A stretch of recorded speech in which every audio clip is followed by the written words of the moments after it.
Salut à tous.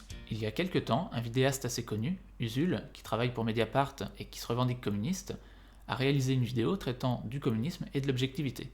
Dans cette vidéo, que je vous invite à regarder avant de continuer celle-ci, il passe un certain temps à essayer de réhabiliter l'idée communiste, malgré les 100 millions de morts causés par cette idéologie, en tentant d'expliquer les errements du passé et en essayant de montrer que le capitalisme n'est pas tout blanc non plus.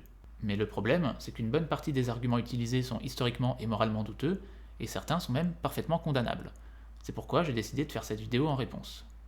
Mais tout d'abord, quelques remarques sur les 100 millions de morts qu'on attribue au communisme, car il va en être question dans l'argumentaire d'Usul. En fait, on est plutôt autour de 80-85 millions de morts, même si à cette échelle ça ne change pas grand-chose.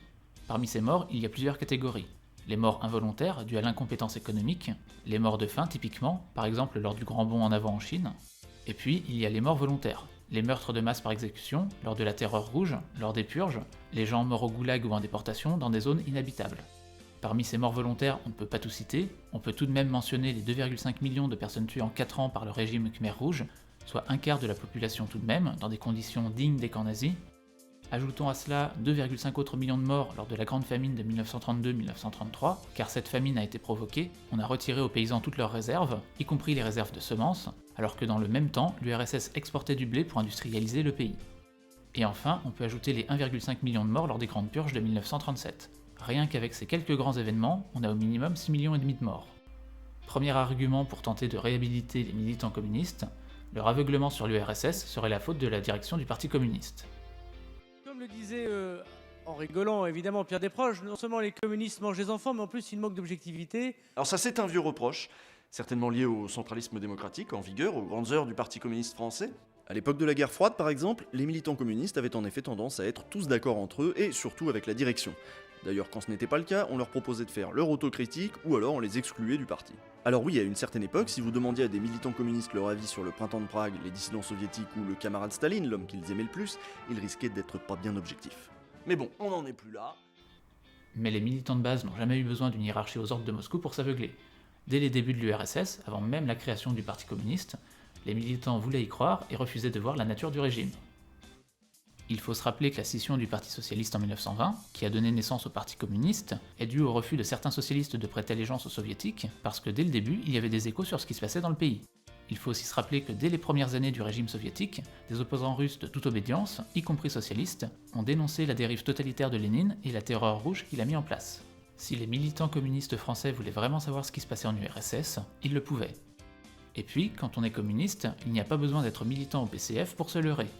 Dans les années 70, des groupuscules gauchistes ont éclos, certains ont fait allégeance à Mao, les maoïstes français voyaient la révolution culturelle chinoise comme le summum de la révolution libertaire et démocratique, alors que ce n'était qu'une instrumentalisation de la jeunesse chinoise par Mao dans sa guerre interne contre d'autres dirigeants du parti. Les militants maoïstes français se sont leurrés par volonté de croire. À la même époque, d'autres vénéraient Trotsky, et chez les trotskistes justement, Edoui Plenel, actuel employeur d'Usul et alors membre de la Ligue communiste, n'a eu besoin d'aucune direction stalinienne en 1972 pour justifier le meurtre de civils israéliens par des terroristes palestiniens, sa foi dans le communisme lui a suffi. Encore une fois, si les communistes ont cru aux différents paradis socialistes pendant 70 ans, s'ils ont défendu des indéfendables, c'est avant tout à cause de leur volonté de croire, et ceux qui avaient la capacité d'ouvrir les yeux les ont ouverts. Il y a eu des périodes propices au réveil qui ont vu nombre de militants quitter le navire, comme par exemple le rapport Khrouchtchev, ou encore la répression des soulèvements pro-démocratie à Budapest et à Prague. Ensuite, via un extrait documentaire, Usul donne la parole à Henri Malberg, un ancien dirigeant communiste. Dès qu'il est question du communisme, c'est pour faire son procès. Un procès qui, au regard des atrocités commises par le camp d'en face, peut sembler injuste. Profondément injuste, d'autant plus qu'on est depuis des dizaines d'années. Tout ça, ça a un demi-siècle. Un demi-siècle après, on reproche pas aux Américains Hiroshima. On a fini de reprocher aux Allemands Auschwitz.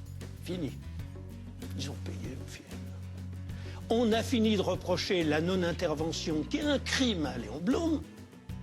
On ne parle même plus, parce qu'ils ont élu un homme noir, et c'est très important, de la guerre du Vietnam et de la guerre de Corée où on balançait des microbes. C'est invraisemblable. Ce que l'impérialisme a fait dans ces... On ne parle plus des 200 ou 300 000 Algériens assassinés par l'armée française sous la direction de socialistes. Henri Malberg reproche tout et n'importe quoi à tout le monde. Il multiplie les citations de faits sans lien entre eux pour noyer le poisson, pour dire que tout le monde a du sang sur les mains d'une façon ou d'une autre. Mais quel rapport entre la non-intervention de Blum en Espagne en 1936 et la guerre du Vietnam? Aucun, alors que les crimes du communisme réel ont en commun d'avoir été perpétrés au nom de l'idée communiste. Malberg reprend aussi de vieux éléments de propagande. Il accuse les USA d'avoir utilisé des armes bactériologiques en Corée, alors que c'est faux. À l'époque, les USA avaient même demandé une enquête à l'ONU pour prouver qu'il ne s'agissait que de propagande nord-coréenne, mais l'URSS a mis son veto lors du vote, probablement pour éviter à ses alliés nord-coréens de passer pour des cons. Là, Malberg nous fait une belle démonstration de la persistance de la croyance en un fait erroné par aveuglement idéologique. Et puis, il y a l'élément le plus absurde de toute l'argumentation. Malberg nous dit qu'on a pardonné aux Juifs aux Allemands. C'est vrai, mais être allemand c'est une nationalité, on ne la choisit pas. Être communiste, c'est une croyance à laquelle on adhère volontairement. Et si on a pardonné aux Allemands, que je sache, on n'a toujours pas pardonné aux nazis. C'est marrant que c'est toujours les nazis qui ont le mauvais rôle. Nous sommes en 1955, on peut avoir une deuxième chance? Merci. Bref, Malberg illustre assez bien le cas de ces communistes qui acceptent le passé uniquement contraint et forcé, mais qui continuent à se leurrer au nom de l'idéologie. Car aujourd'hui encore, il suffit qu'un régime autoritaire se réclame de la gauche et serve un discours vaguement marxiste pour être absous de tous ses errements, par exemple Cuba ou le Venezuela. Pourtant, le discours vénézuélien, par exemple, est le même que celui qui avait cours du temps du bloc de l'Est. Tous les problèmes du pays viennent d'éléments ennemis du régime, fatalement fascistes et de droite, alliés à des pays étrangers, fatalement capitalistes et impérialistes. Comme le dit le proverbe, il n'est de pire aveugle que celui qui ne veut voir. Ensuite, Usul reprend la parole et embraye sur un dernier argument, le plus problématique à mon avis.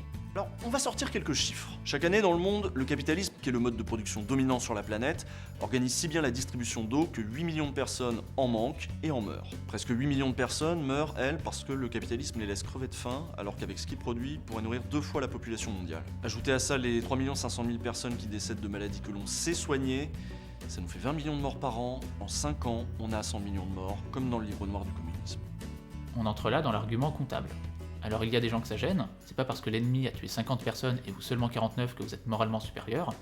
Personnellement, ça ne me gêne pas, pour peu qu'on compare ce qui est comparable. Et le problème dans le cas d'Usul, c'est qu'on mélange deux choses très différentes.